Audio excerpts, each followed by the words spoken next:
Hello friends, मैं doctor Dwarka. दोस्तों, therapy एक बहुत ही नाजुक प्रक्रिया है और थेरेपी लेते समय एक क्लाइंट को बहुत सारी चीज़ों का ध्यान रखना होता है। लेकिन फिर भी बहुत बार बहुत से थेरेपिस्ट जो है इस तरह का व्यवहार करते हैं जहाँ क्लाइंट के लिए बहुत असुविधा की स्थिति होती है, असहजता की स्थिति होती है, वो थेरेपी को छोड़ देना चाहते हैं।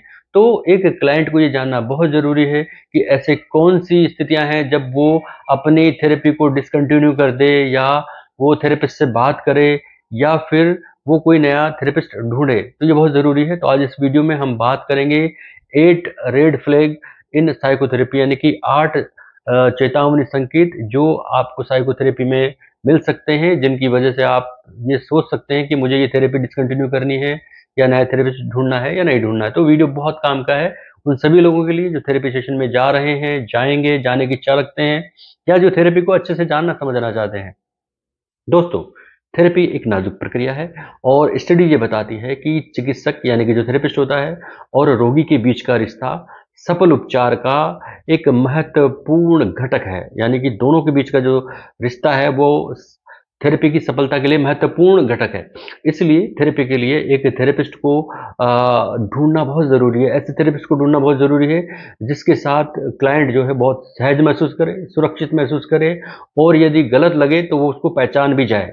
यानी ये तीनों चीज़ें बहुत ज़रूरी है। यानी क्लाइंट उसके पास सहज महसूस करे, सुरक्षित महसूस करे, और वो थोड़ा भी अगर उसको गलत लगता है तो वो उसको पहचान जाए, तुरंत पहचान जाए। और यही हम इस वीडियो में बताने की कोशिश करेंगे। वैसे अधिकांश थेरेपिस्ट स्मार्ट है और बहुत ही सक्षम पेशेवर हैं, यानी जो प्रत्येक रोगी की भलाई के लिए गहराई से सोचते हैं, समझते हैं।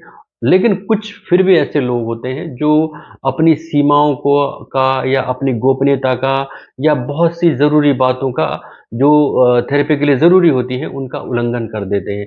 अपनी लिमिटेशंस का यानी क्लिनिकल बाउंड्रीज़ का उल्लंघन कर देते हैं।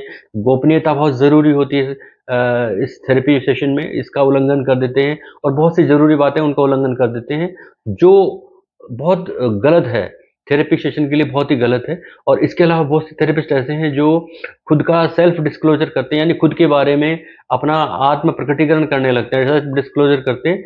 या बहुत से ऐसे भी हैं जिनका जो है वो थेरेपिस्ट होते हैं, लेकिन उनका जो कम्युनिकेशन है वो अप्रभावी होता है।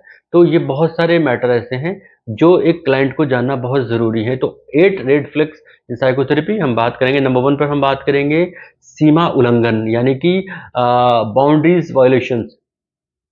किसी भी तरह के गैर सहमति वाले स्पर्श की शुरुआत, यानी आप जब थेरेपी लेने जा रहा है क्लाइंट, और जो थेरेपिस्ट है वो उसकी बिना सहमति के उसे स्पर्श करता है ऐसी जगह जहां उसे नहीं करना चाहिए, तो ये थेरेपी की सीमाओं का सीधा सीधा उल्लंघन है। एक थेरेपिस्ट को उसी वक्त आपको छोड़ देने में ही आपकी भलाई है, या वो आखिरी थेरेपी सेशन होना चाहिए, या किसी भी ऐसे टॉपिक पर आपसे वो बातचीत करे, पूछताछ करे जहां आपकी थेरेपी का कोई लेना देना नहीं है, और वो अपनी जो चिकित्सकीय सीमाएं हैं उनका उल्लंघन कर रहे हैं, तो भी फिर वहाँ थेरेपी का कोई औचित्य नहीं रह जाता। जैसे मान लीजिए कोई पेशेंट ऊंचाई के डर की वजह से थेरेपिस्ट से मिल रहा है, लेकिन थेरेपिस्ट बार बार उसकी सेक्सुअल लाइफ के बारे में पूछे जा रहा है, तो ये थेरेपी की जो ज़रूरी जो बाउंड्रीज है उनका उल्लंघन करना हुआ।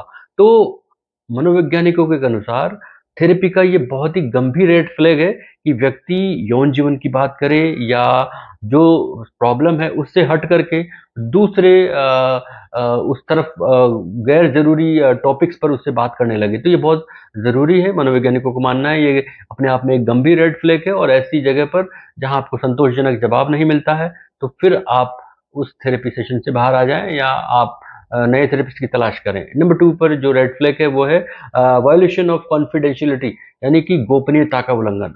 एक प्रोफेशनल थेरेपिस्ट को, साइकोलॉजिस्ट को गोपनीयता रखना बेहद ज़रूरी है। यहाँ तक वो अपने फैमिली मेंबर के साथ भी गोपनीयता रखना उसके लिए बहुत ज़रूरी है, क्योंकि गोपनीयता थेरेपी का अभिन्न अंग है, बहुत ज़रूरी पार्ट है।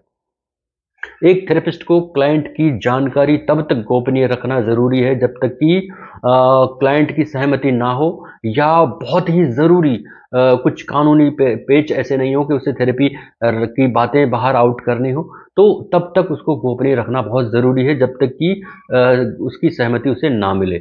यानी एक क्लाइंट को जब ये लगे कि ये मेरी बातें अपनी फैमिली से कर रहे हैं या मेरे मिलने-जुलने वाले लोगों से कर रहे हैं या मेरी फैमिली मेंबर से भी कर रहे हैं, तो ये गलत कर रहे हैं। अगर ऐसी बातें हैं थेरेपी में कि क्लाइंट के फैमिली मेंबर को भी वो उसकी गोपनीय बातें बता रहे हैं, तो ये थेरेपी के अगेंस्ट है या उसकी पूरे नॉर्म्स को फॉलो नहीं करने वाली बात है या प्रोफेशनली उसको नहीं लेने वाली बात है। तो ऐसी स्थिति में थेरेपिस्ट को बदल देना ही उचित है, क्योंकि ये अपने आप में रेड फ्लैग है जो गोपनीयता नहीं रखने का है, यानी उसकी थेरेपी की गोपनीयता नहीं रखने का अपने आप में एक रेड फ्लैग है।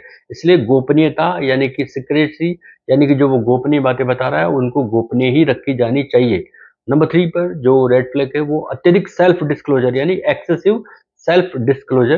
दोस्तों, यानी अत्यधिक आत्म प्रकटीकरण। बहुत बार क्या होता है कि जब थेरेपी लेने के लिए क्लाइंट जाता है तो थेरेपिस्ट अपने बारे में बहुत सारी डिटेल देने लगता है। शायद वो उसको आदत हो या फिर वो इम्प्रेस करना चाहता हो क्लाइंट को, या कुछ और उसके मन की भावनाएं हो। लेकिन जो एक्सेसिव जो सेल्फ डिस्क्लोजर होता है, ये थेरेपी सेशंस में बिल्कुल अलाउ नहीं है, क्योंकि थेरेपी जो है वो क्लाइंट सेंटर्ड होती है, थेरेपिस्ट के ऊपर सेंटर्ड नहीं होती। व्यक्तिगत जानकारी शेयर करना भी चाहता है तो बहुत ही लिमिटेशंस में होनी चाहिए, जिससे उसके हितों की कोई नुकसान ना हो। आज बहुत से चिकित्सक जो हैं वो इन संबंधों को सहजता से लेने में विश्वास करते हैं, बहुत से चिकित्सक। लेकिन जिन लोगों को प्रोफेशनली ये ऐसा काम करते हैं, वो एक्सेसिव आत्म प्रकटीकरण या सेल्फ डिस्क्लोजर करने से बचते हैं, उसको उचित नहीं मानते।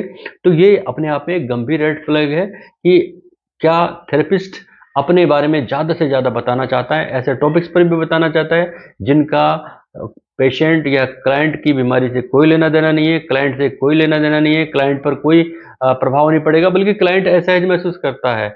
तो इस स्थिति में क्लाइंट को समझना चाहिए कि यहाँ मेरा इलाज नहीं हो पाएगा, मुझे थेरेपिस्ट ढूंढना चाहिए, थेरेपी यहाँ पर बंद कर देनी चाहिए। तो ये अपने आप में एक रेड फ्लैग है। नंबर 4 पर अप्रभावी संचार, जो मैंने पहले बताया था, यानी कि इनफेक्टिव कम्युनिकेशन, ये बहुत ज़रूरी है।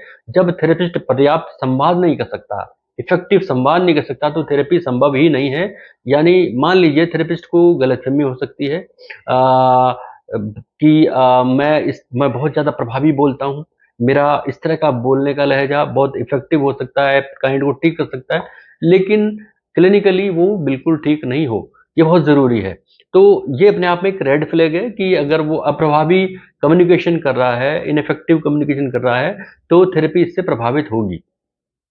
उदाहरण के लिए मान लीजिए एक चिकित्सक जो जटिल तकनीकी शब्दों का प्रयोग कर रहा है थेरेपी में, जो क्लाइंट को बिल्कुल नहीं समझ में आ रहे, तो फिर आप ये सोचिए कि चिकित्सक या थेरेपिस्ट कई प्रयासों के बाद भी रोगी को ये नहीं समझा पाएगा कि वो उसकी समस्या का किस तरह निदान करेगा, क्या उसकी प्रॉब्लम है, किस तरह वो समझ रहा है। यानी कि वो जटिल शब्दों का प्रयोग कर रहा है, जटिल तकनीकी शब्दों का प्रयोग कर रहा है, तो क्लाइंट भी नहीं समझ पाएगा कि थेरेपिस्ट कहना क्या चाह रहा है। तो ये भी अपने आप में एक रेड फ्लैग है, यानी कि उसका जो कम्युनिकेशन है वो प्रभावी होना चाहिए, उसकी समस्या का, उसकी पीड़ा का, उसकी प्रॉब्लम को समझने वाला कम्युनिकेशन होना चाहिए, विश्वसनीय होना चाहिए, सहज होना चाहिए। एंड नंबर 5 पर जो रेड फ्लैग है वो है अनफेयर जजमेंट। ये बहुत ज़रूरी है। एक चिकित्सक अगर स्पष्ट रूप से आपको विकल्प पर निर्णय देता है, विकल्पों पर निर्णय देता है, अलग-अलग समस्याओं के अलग-अलग विकल्प होता है, उन तरह के निर्णय देता है, या फिर ये मान लीजिए कि एक थेरेपिस्ट क्लाइंट को शर्मिंदगी महसूस करा देता है या लज्जित महसूस कराता है अपने जजमेंट के द्वारा, तो फिर ये अपने आप में एक रेड फ्लैग है। यानी क्लाइंट थेरेपी ले रहा है और जो थेरेपिस्ट है उसके जजमेंट से वो शर्मिंदगी महसूस कर रहा है या लज्जित महसूस कर रहा है, तो ये अपने आप में एक गंभीर रेड फ्लैग है और ये अनुचित निर्णय है एक तरह का, जिसको अनफेयर जजमेंट कहते हैं। यानी जब व्यक्ति जो क्लाइंट है वो अगर सहज नहीं है, वो लज्जित महसूस कर रहा है, शर्म महसूस कर रहा है, तो फिर ये अनुचित जजमेंट की स्थिति है और ये अपने आप में गंभीर रेड फ्लैग है। नंबर 6, झूठे और विशिष्ट वादे, यानी कि फॉल्स और स्पेसिफिक प्रोमिसेस जो कर किए जाते हैं। एक थेरेपिस्ट को या एक चिकित्सक को ये स्पष्ट करने में सक्षम होना चाहिए, इतना कैपेबल होना चाहिए कि वो ये जाने कि क्लाइंट का इलाज कैसे करेंगे और उसके इलाज की समय सीमा क्या है, कितने सेशंस में इलाज पूरा हो जाएगा, किस तरह हो जाएगा, या उसकी जो प्रॉब्लम है उसको किन किन स्टेप्स में गुजारा जाएगा, तो ये उसको जानना बहुत ज़रूरी है।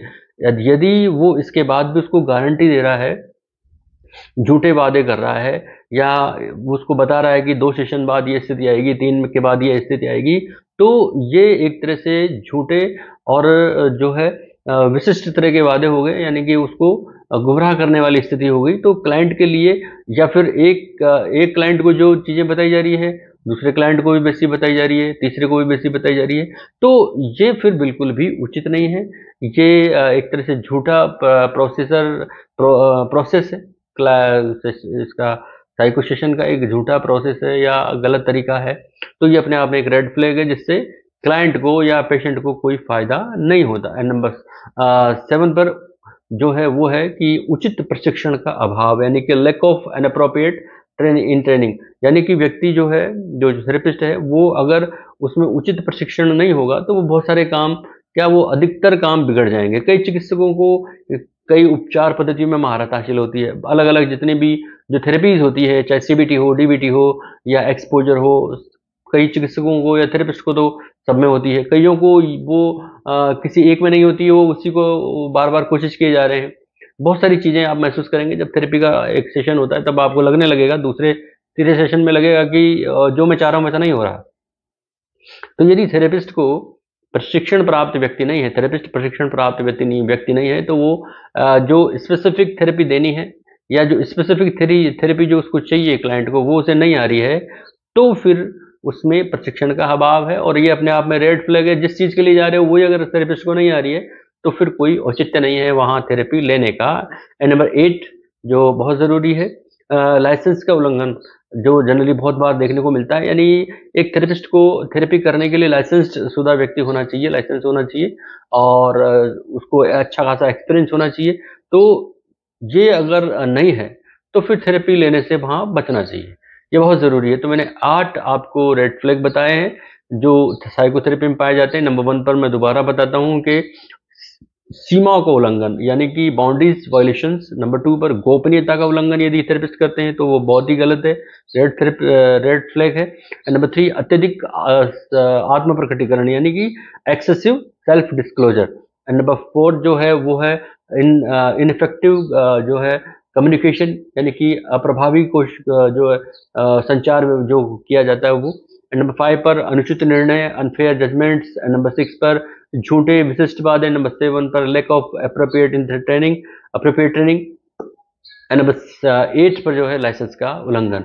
तो ये 8 चीज़ें जब भी आप साइकोथेरेपी लेने जाते हैं तो आप इन पर गौर करें कि थेरेपिस्ट सीमाओं का उल्लंघन कर रहा है या नहीं कर रहा, आपकी बातों को गोपनीय रख रहा है या नहीं रख रहा, या अपने बारे में ज़्यादा बोले जा रहा है, आपकी कम सुन रहा है, या फिर उसका जो बातचीत करने का तरीका है वो आपको बिल्कुल समझ में नहीं आ रहा, या वो अनुचित निर्णय ले रहा है जो भी आपको बिल्कुल समझ नहीं आ रहे हैं, या वो झूठी बातें कर रहा है, या बेकार के फिजूल प्रोमिसेस कर रहा है कि मैं नेक्स्ट टाइम पे ठीक कर दूंगा, नेक्स्ट सेशन में ये बहुत अच्छे से हो जाएगा।